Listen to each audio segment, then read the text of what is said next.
Einstein और Planck.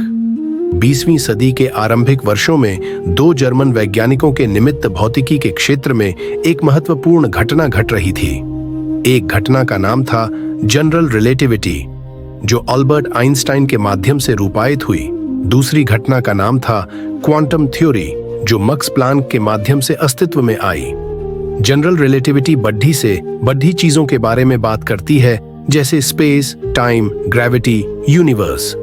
Quantum theory छोटी से छोटी चीजों के बारे में बात करती है, जैसे atoms, subatomic particles, elementary particle, quark. परस्पर विरोधी दिशाओं में यात्रा करने वाली इन दोनों थ्योरियों की बुनियाद पर आधुनिक भौतिकी की इमारत टिकी है। अब जाकर स्ट्रिंग थ्योरी में इन दोनों का सुमेल हो रहा है और क्वांटम ग्रेविटी की अवधारणा सामने आ रही है। यहाँ स्टीफन हॉकिंग का नाम उल्लेखनीय है, जिन्होंने क्वांटम मैकेनिक्स के आधारभूत सिद्धांतों की मदद से जनरल रिलेटिविटी के विषयों को समझने की कोशिश की थी, जैसे ब्लैक होल जैसी भीमकाय एस्ट्रोफिजिकल परिघटना को पार्टिकल साइंस के माध्यम से विवेचित करना और हॉकिंग रेडिएशन के सिद्धांत को प्रतिपादित करना। मैक्स प्लैंक को वर्ष 1918 में भौतिकी का नोबेल पुरस्कार दिया गया, क्वांटम थ्योरी के क्षेत्र में किए गए उनके कार्य के लिए। एनर्जी क्वांटा की खोज।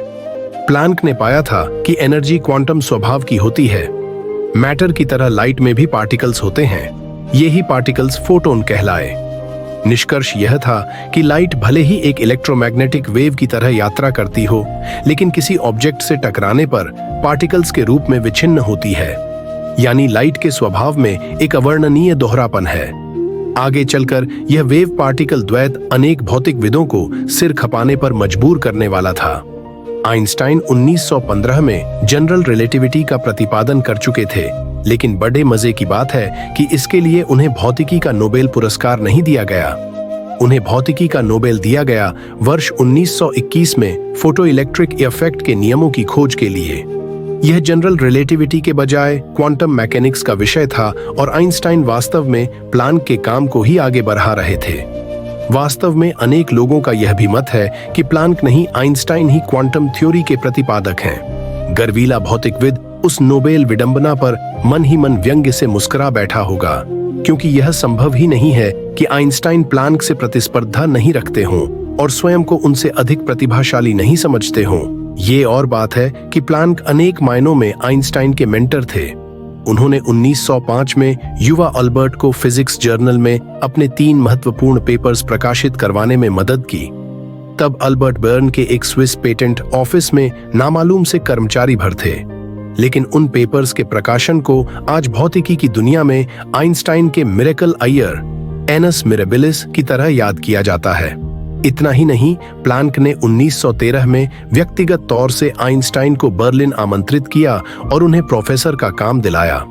आप कह सकते हैं कि प्लैंक के सहयोग के बिना अल्बर्ट के लिए स्वयं को जर्मन वैज्ञानिकों की मुख्य धारा में स्थापित कर पाना सरल नहीं होता। बर्लिन में प्लैंक और आइंस्टाइन के बीच गहरी मैत्री स्थापित हुई। अलबत्ता जब वे मिलते तो भौतिकी से ज्यादा संगीत के बारे में बातें करते थे। वे दोनों म्यूजिशियन भी थे, लेकिन दोनों में बहुत अंतर था। प्लैंक जहां राष्ट्रवादी थे, वहीं अल्बर्ट के मन में जर्मन राष्ट्र के प्रति लगाव या निष्ठा नहीं थी। वे स्वयं को विश्व नागरिक समझते थे। साथ ही जहां अल्बर्ट अज्ञेयवादी थे, वहीं प्लैंक के मन में लूथरियन चर्च के प्रति अडिग आस्था थी। प्लैंक की अप्रोच परंपरावादी थी, वहीं आइंस्टाइन रचनात्मक विद्रोही थे और चीजों के प्रति कहीं नवोन्मेषी दृष्टि रखते थे। यह मजे की बात है कि प्लैंक और आइंस्टाइन दोनों ही क्वांटम थ्योरी के प्रति सहज नहीं थे, जबकि दोनों ने ही अपने प्रयत्नों से उसे सुस्थापित किया था। उन्हें नोबेल पुरस्कार भी क्वांटम प्रयोगों के लिए ही दिया गया, लेकिन हाइजेनबर्ग के अनसर्टेनिटी प्रिंसिपल को वे स्वीकार नहीं कर पाते थे। प्लैंक के बारे में कहा जाता है कि एनर्जी क्वांटा की खोज उनसे हो गई थी, वह उनका अभिप्रेत नहीं था। यही कारण है कि प्लैंक को अक्सर एक अनिच्छुक विद्रोही कहा जाता है, जबकि आइंस्टाइन समझते थे कि वे फोटो इलेक्ट्रिक इफेक्ट के बजाय जनरल रिलेटिविटी के लिए नोबेल के हकदार थे।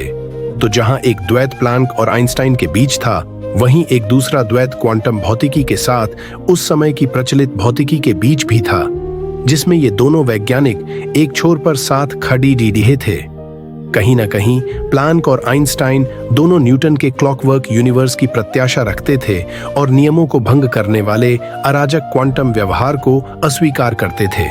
1933 में जब नात्सी पार्टी सत्ता में आई तो आइंस्टाइन जर्मनी छोड़कर अमेरिका चले गए, लेकिन प्लांक भरसक साहस से जर्मनी में बने रहे।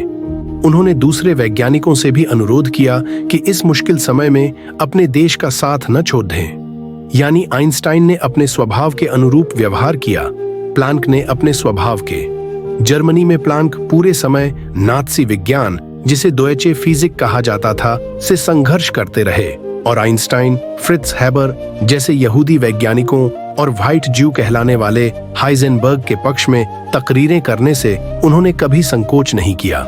यह बात नात्सियों को अखर गई।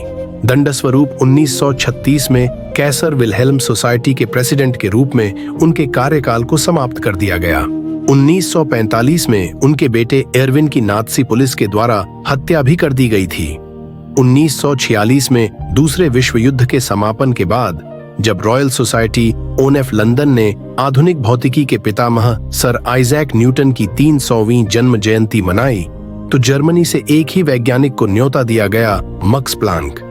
आइंस्टाइन तब अमेरिकी नागरिक थे। जब 88 वर्ष के प्लांक ने सभागार में प्रवेश किया तो सबने खड़ीढे होकर करतल ध्वनि से उनका स्वागत किया। अपने मित्र और मेंटर का वैसा भावभीना अभिवादन होते देख अल्बर्ट मन ही मन मुस्कुराए तो होंगे। 1929 का एक चित्र है। प्लांक के सम्मान में बर्लिन की जर्मन फिजिकल सोसाइटी ने प्रतिवर्ष एक स्वर्ण पदक देने का निर्णय लिया था, जिसे प्लांक मेडल कहा जाता है। पहले प्लांक मेडल के सुयोग्य पात्र के रूप में अल्बर्ट आइंस्टाइन भला और कौन को चुना गया। स्वयं प्लांक ने यह पदक आइंस्टाइन को सौंपा। उनकी दृष्टि आइंस्टाइन के चेहरे पर थी, लेकिन आइंस्टाइन कहीं और देख रहे थे। प्लांक के चेहरे से एक लगावपूर्ण उदारता झलक रही थी, एक पूर्वापेक्षा थी, जबकि आइंस्टाइन के मुखमंडल पर निरपेक्ष मुस्कुराहट खेल रही थी और साथ ही एक उदासीनता और अन्य भाव। प्लांक आइंस्टाइन द्वैत को रूपायित करने वाला इससे अर्थपूर्ण रूपक कोई दूसरा नहीं हो सकता था।